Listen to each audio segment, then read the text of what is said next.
Boum les gars, comment ça va? Bienvenue sur JT Box les gars. On va parler de la soirée Top Rank. Top Rank qui nous met bien. Les gars, ça me fait plaisir, il y a des bons boxeurs, on va en parler, mais on va pas faire une vidéo non plus super longue. 10 minutes, amplement suffisant. Donc, soirée Top Rank, Boba Room. Samedi 6 juillet les gars, New Jersey. Ça sera dispo sur ESPN et ESPN+, chaîne USA les gars. Euh, Moi, il y a quatre combats qui m'intéressent sur cette carte. Euh, il y a notamment Abdullah Mason. Bon, vous savez que j'aime bien les prospects, les jeunes générations, tout ça. J'essaie de les mettre en avant dans mes vidéos. Donc, Abdullah Mason qui va rencontrer Luis Lebron. Abdullah Mason, top 27 mondial. Son adversaire, un top 166, un portoricain. Donc, Abdullah Mason, américain, 20 ans, les gars. Son adversaire, 31 ans. 31 ans, ça sera en 8 rounds chez les poids légers. Abdullah Mason, gaucher, contre un droitier.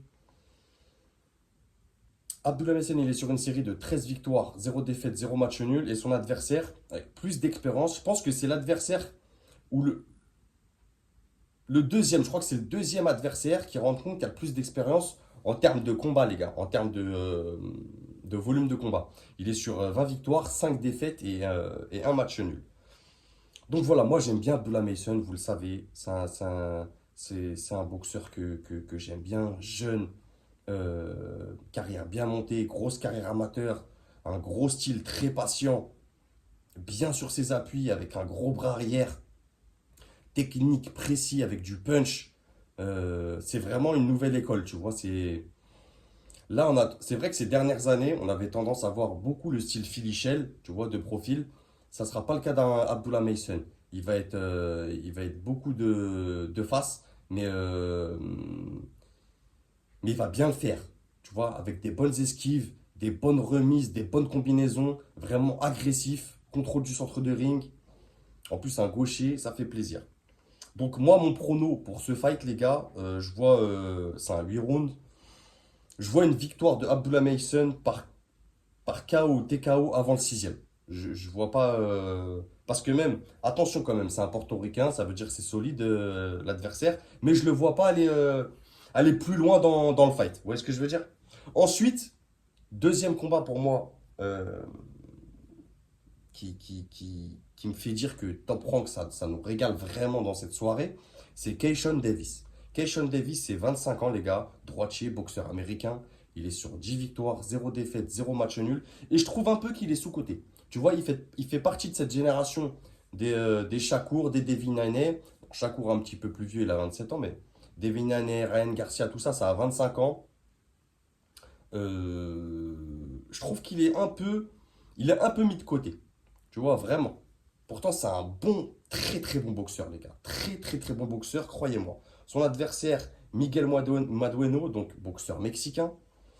Kelshon Davis, c'est top 13 mondial chez les poids légers. Il va affronter un top 56 mondial. Donc,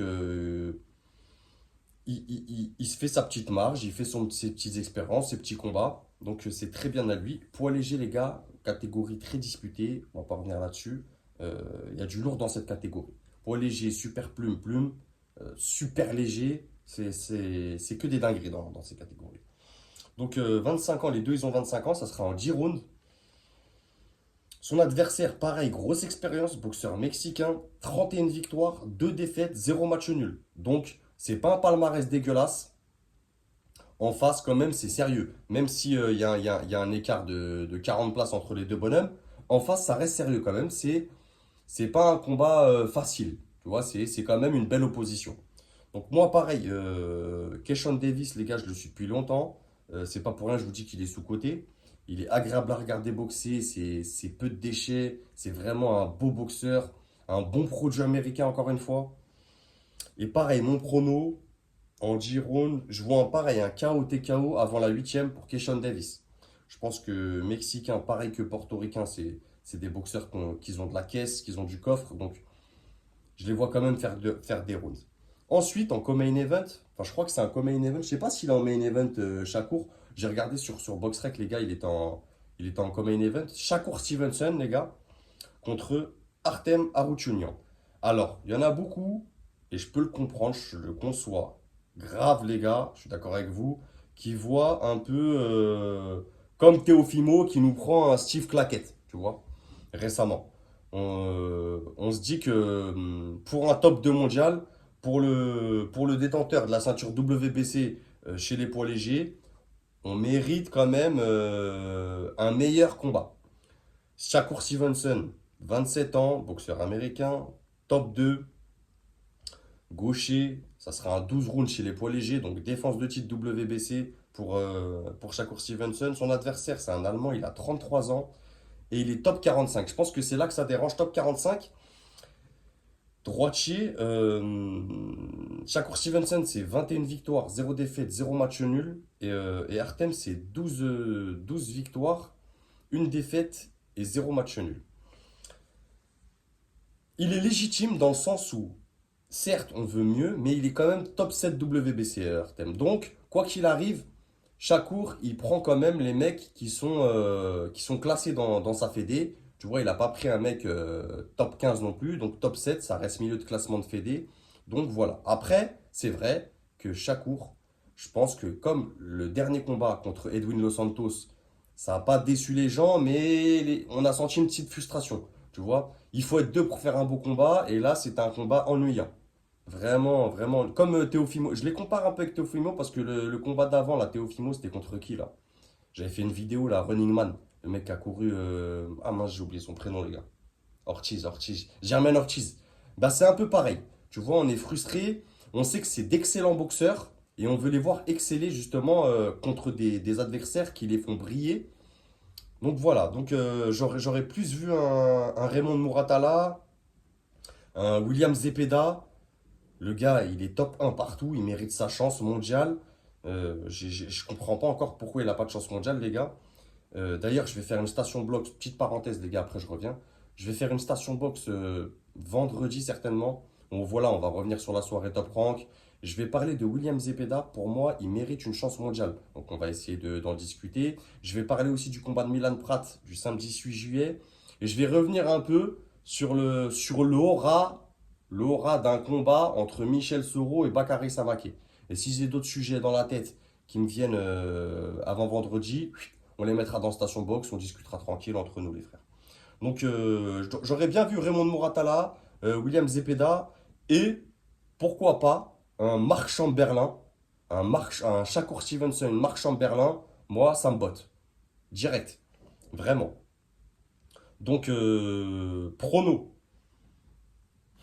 Je vois quand même Shakur Stevenson, mais aller au bout en décision unanime, mais en surclassant quand même, en vraiment, en montrant qu'il est au-dessus techniquement, intelligemment, tactiquement, vraiment faire son fight, une petite balade. Il va le faire en mode balade, mais en mode voilà, je vais vous montrer que je suis au-dessus techniquement, je vais faire des petites combinaisons pour faire briller, mais je pense que ça va pas être un combat extraordinaire.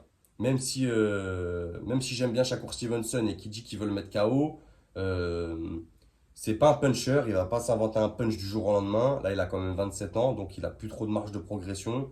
Donc je vois quand même aller au bout, l'allemand c'est solide quand même. Donc voilà. Et ensuite, en main event, j'espère, pour moi, vous savez que je l'aime bien, moi, Oshaki Foster, je le kiffe ce boxeur. Vraiment, c'est un boxeur. C'est incroyable ce qu'il fait sur le ring. C'est vraiment. Il n'y a pas d'erreur. Tout est millimétré, calculé. Droitier, boxeur américain, 30 ans les gars, il est encore jeune. Chez les super plumes, en 12 rounds. Défense de titre WBC. 22 victoires, 2 défaites, 0 match nul. Son adversaire, Robson Conceição. Donc, Oshaki Foster, top 1 de la catégorie chez les super plumes. Conceição, qui était chez les légers et qui descend maintenant chez les super plumes, c'est légitime. Top 21 de la catégorie, 35 ans, boxeur brésilien. Robson, j'ai un souci avec lui. Enfin, j'ai un souci, c'est pas un souci, mais il a toujours fait le job. J'ai pas vu un combat de Robson où, tu vois, il a été nul, entre guillemets. Il n'a pas été dans son combat et tout. Il a toujours été régulier. C'est quelqu'un de stable, de fréquent. Il fait ses combats. Après, il gagne ou il perd. Il a que 2 défaites et un match nul. Mais ça reste un boxeur constant. Tu vois, c'est un très très bon boxeur. Après, là, il commence à avoir 35 ans. chez les Super Plumes. Là, il tombe contre quelqu'un, Oshaki Foster, de mentalement et de physiquement très préparé. C'est très constant, c'est très précis. Comme je t'ai dit, il n'y a aucune erreur quasiment dans les combats de Oshaki Foster. C'est très, très, très technique. Vraiment, un jeu de jambes du tonnerre. Donc, mais voilà, il prend. Robson, c'est le top 1 WBC, donc challenger officiel de Oshaki Foster. C'est logique que ce combat il ait lieu pour Oshaki Foster. Il prend son challenger officiel directement dans sa fédé. Donc pour moi, c'est logique. Donc on va passer une bonne soirée, les gars. Voilà. Euh, voilà pour la soirée top rank. Franchement, ce que j'en pense, les gars, maintenant sur le global de la soirée, comme je vous ai dit en milieu de vidéo, pas top rank, ils nous mettent bien. Franchement, ça fait du bien d'avoir tous ces Américains, ces boxeurs américains qui arrivent. Ça va nous faire un petit vent d'air frais et ça va nous faire du bien ce week-end. Il y a aussi sur la même carte euh, à surveiller, les gars. J'en ai pas parlé, mais parce que c'est pour l'instant, c'est à surveiller. Le boxeur poids lourd Ali Feliz, 20 ans, attention. Vraiment à surveiller.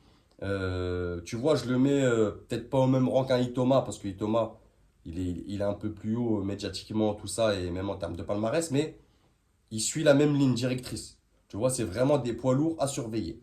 Vraiment. Dans la même soirée, pas dans la même soirée, mais le même jour, le 6 juillet, il y aura aussi Carmel Motin qui combat. Ça sera son quatrième combat chez les pros, qui combat sur la carte de Nat Diaz contre Mavidal, là. Le cirque un peu. Bref. En tout cas, je suis pour Carmel Motin, quoi qu'il arrive. Et voilà, la soirée top rank, moi, ça va me régaler. Je vais la regarder, les gars. Les quatre combats que je vous ai cités, pour moi, c'est des combats à pas louper. Vraiment, c'est des combats importants dans la carrière de tous les boxeurs cités. Donc, top rank, Boba Room, continuez à nous faire plaisir. Les gars, prenez soin de vous. On revient pour Station Box. Si vous avez des idées, les gars, de sujets que vous voulez que j'aborde dans Station Box autres que ceux que je vous ai cités, vous me dites ça. En attendant, prenez soin de vous et n'oubliez pas, c'est que de la boxe. Bang!